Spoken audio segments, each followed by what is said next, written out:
And another dance.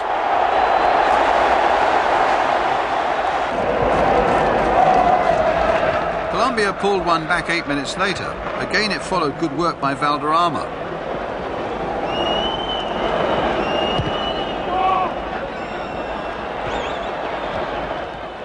A short pass, perfectly timed, and Redin finished it off. But it was too late for Colombia. They had paid for the extravagance of Higuita, and against all the odds, Cameroon were in the quarter-finals. Colombia scored here, but Miller, meantime, had taken his goals total to 4. The end of Costa Rica's World Cup romance came in Bari, when they ran up against Czechoslovakia, and above all, Thomas Skuravi. He scored a hat-trick in a 4-1 victory. Only 11 minutes had gone when the Czechs, raiding down the right, eventually got the ball to the predominantly left-footed Moravcik. And his cross was headed home firmly by Skuravi.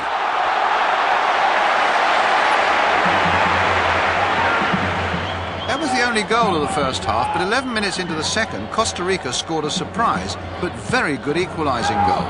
Marchena's free kick, headed in by Gonzalez, and for a moment it seemed that marking had gone out of fashion in the Czech defence.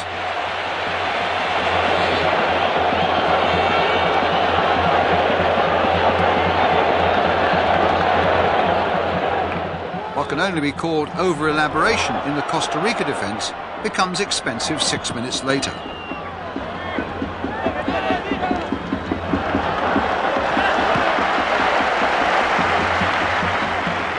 Eventually, after what was something approaching head tennis on the training ground, Skuravi scored his second.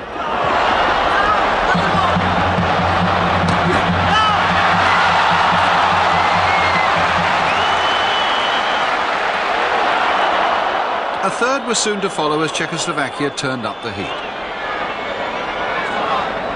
Asik was brought down by Marchena. It earned Marchena a yellow card. And in a World Cup already replete with eye-catching free kicks, Kubik now added another.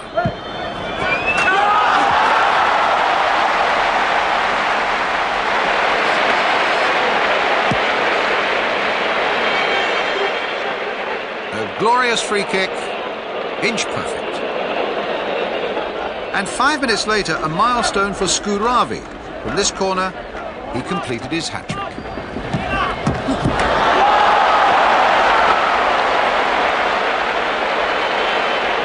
It required a special stage for the great South American confrontation between Brazil and Argentina.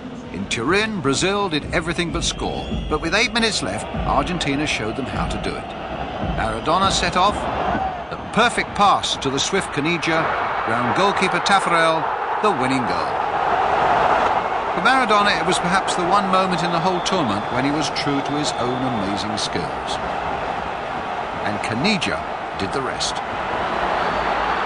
Muller would later miss a glaring chance to equalise for Brazil, but it was Argentina with this one crucial break who took their place in the quarter-finals, and Brazil went home.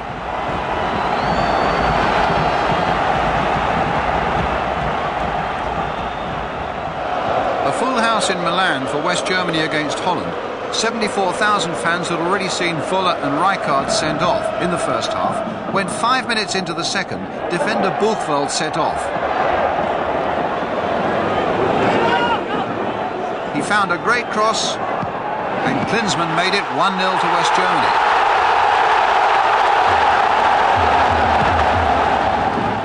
Buchwald would also play a part in the second goal, 6 minutes from time. A short pass for Bremer, and a wicked curling shot beyond Van Breukelen from the fullback put West Germany well clear.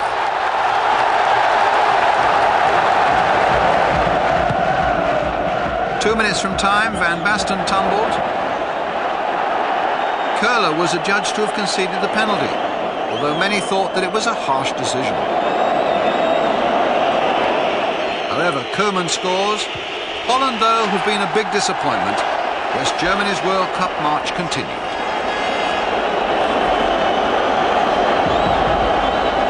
first penalty shootout of this World Cup came in Genoa when the Republic of Ireland and Romania finished 0-0 after extra time.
By now, many Italians felt that fate was drawing them inevitably to the World Cup final itself.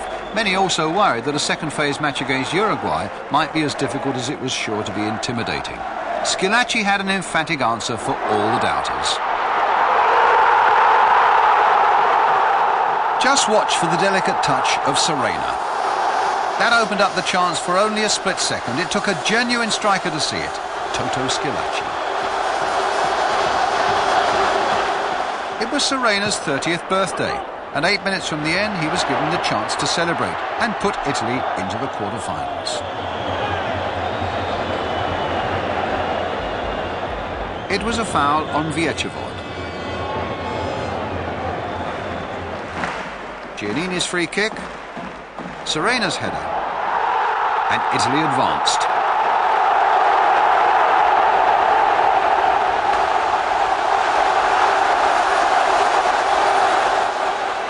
Yugoslavia also took their place in the quarter-finals after a late dramatic victory over Spain in Verona. Stojkovic, their superb midfield player, scoring both goals. 77 minutes, Vojevic, excellent work down the left, Katanec a touch, Stojkovic threaded it neatly past Zubizarreta.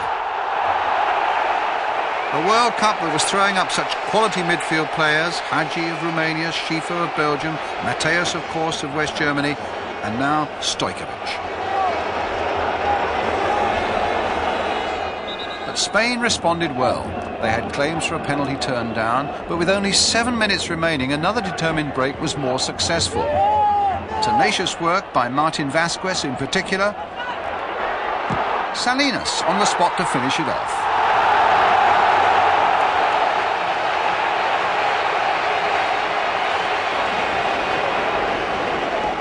However, Stojkovic had not finished yet. Extra time was but 2 minutes old when he struck again. A foul by Roberto on Savicevic earned the Spaniard a yellow card, the Yugoslavs a free kick. Up steps Stojkovic once more to provide one more example in this World Cup of the classic free kick.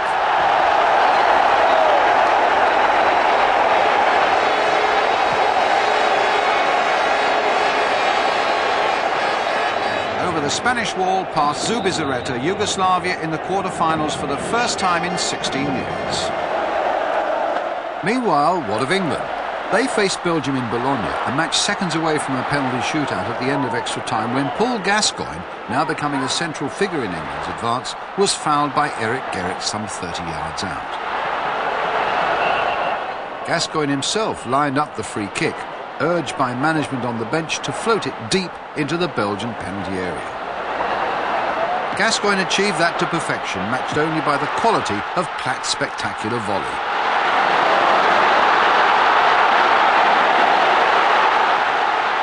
The Belgians were nonplussed.